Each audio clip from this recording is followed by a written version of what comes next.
Hey, hola, ¿qué tal? Mi nombre es Manuela López y les voy a explicar un poco acerca del escepticismo.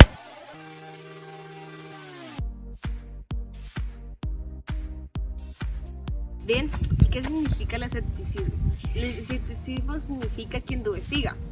Los filósofos antiguos no creían en una verdad objetiva, porque depende del objeto que estudia y no del objeto estudiado. Por ejemplo, una persona escéptica diría, siento frío, pero no está haciendo frío, solo él sabe si tiene frío o calor. Entonces, el escepticismo se basa más que todo en la duda. También puede ser descrita como una actitud crítica. El filósofo Toribio decía que él no afirmaba nada, solo opinaba.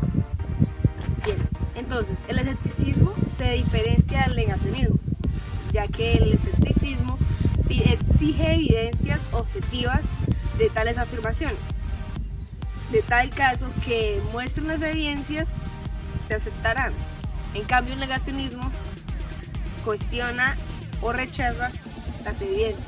El escepticismo es alguien que profesa duda o está en desacuerdo con lo que generalmente está en desacuerdo, con lo que generalmente está aceptado como una verdad. Ahora hablaremos de los mayores representantes de esta corriente escéptica. Hablaremos del fundador del escepticismo, Pirrón de Lis. Nació en Lis en el año 360 a.C. y falleció en el año 270 a.C. Fue el escéptico más antiguo, fue el filósofo griego de la antigüedad clásica, fue como la mayor influencia en la escuela conocida como pirronismo, fundada por Enestímedo en el siglo I a.C. Fue un gran viajero y conoció varias culturas, con los ejércitos de Alejandro Magno, cosa que le permitió dudar de las verdades evidentes.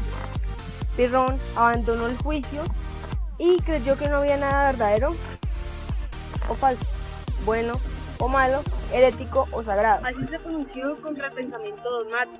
Pirrón no dejó ningún escrito, pero sí se le atribuyen las siguientes frases. La primera, nunca llegarás a conocer la verdad. La segunda, no digas así es, sino pienso que es. La tercera, la diversidad de opinión entre los sabios igual que entre los ignorantes. Su frase célebre era suspende el juicio. En cierto punto de su vida enmudeció voluntariamente. Bien, hablaremos un poco del filósofo Enesídemo. Este filósofo nació en Cnosos, en la isla de Creta, en el año 80 a.C. y falleció en Alejandría en el año 10 a.C. Formó parte de la Academia Platónica en Atenas. Formó su propia escuela llamada Pirronismo. Se conocen de él 10 argumentos, también llamados tropos.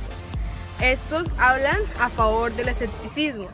Los siguientes son la diversidad de los animales, la segunda, la diferencia de los hombres, la tercera, diversidad de los sentidos, las circunstancias, la quinta, las situaciones, las distancias y los lugares, la sexta, las mezclas, la séptima, la relación, la octava, cantidad y cualidad, la novena, la frecuencia y la rareza, la décima, las costumbres, las leyes. Bien, hablaremos del sexto empírico. Nació a finales del siglo II después de Cristo en Mitilene y falleció en el siglo III después de Cristo en Alejandría. Se dice que vivió en Alejandría, Roma y Atenas. Fue un filósofo, médico y astrónomo griego. Se opuso al estoicismo y aplicó el empirismo en la medicina. Su obra Esbozos Pirrónicos sostiene que en la vida práctica tenemos que seguir, primero, las señales que nos da a conocer la naturaleza. Segundo, las necesidades del cuerpo. Tercero, las tradiciones y las leyes. El escepticismo empezó propiamente en el siglo III a.C. con Pirrón de Lis y los pirronaicos, quienes fueron llamados después escépticos. Pirrón fue influenciado en su expedición por la silenciosa sabiduría de los orientales. Esta corriente escéptica tuvo importancia en el siglo I a.C. hasta Luciano de Samosata y Sexto Empírico, quienes fueron los últimos escépticos de esta corriente. Ya en el Renacimiento, el médico Francisco Sánchez escribió su obra fundamental llamada que nada se sabe. El escepticismo no fue tomado como una hipótesis válida para indagar la verdad. Esto constituyó el primer pensamiento de Descartes y su duda metódica.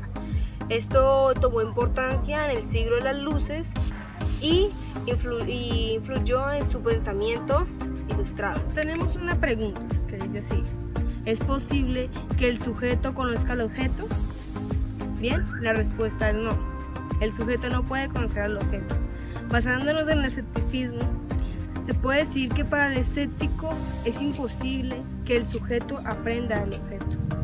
En el conocimiento, considerada como aprehensión total o real del objeto, es imposible. El escepticismo desconoce al objeto.